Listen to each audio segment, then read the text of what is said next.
All right, the Christmas story, part 6. The Magi had come to worship the child. He was a young child living at his home in Nazareth with his mother. They brought him gold, frankincense, and myrrh. After this, they take off and go a different direction instead of going back to tell Herod where they found the child.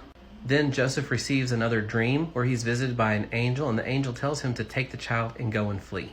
And he tells him to go to flee to Egypt. Notice that this time, unlike the other times, Joseph does not respond in fear. Then in Matthew chapter 2, verse 16, when Herod realizes he's been tricked by the Magi, he is furious. And he has everyone 2 and under unalived in the entire region of Bethlehem. Jesus and his family stay in Egypt for a while, and then after Herod passes, they are able to then go back into Nazareth, where they grow and where Jesus grows up and learned carpentry from Joseph. And that's typically considered to be both stone and wood carpentry based on their location and what we know about people who were carpenters at that time in the first century.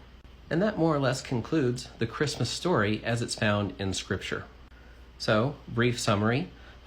Mary is visited by an angel, and she's told that she will be giving birth to the Messiah. After that, a census is called, and Mary and Joseph head from their town of Nazareth to Bethlehem, which is about 94 miles away. Once they get there, it is time for Mary to give birth, and so she gives birth in the manger, which is likely located underneath the place in the house where guests would stay. And she likely had her family there helping her with the whole birthing process. And then after the birthing process, the baby was wrapped in swaddling clothes. The shepherds come, they worship the Lord. And then after they worship the Lord, on the 8th day, Jesus is circumcised. On the 40th day, he is presented to the temple. And that likely happens on their way back from Bethlehem back to Nazareth. And once he gets to Nazareth, then the Magi visit him there. Notice that there is no Little Drummer Boy. That song wasn't written until 1957.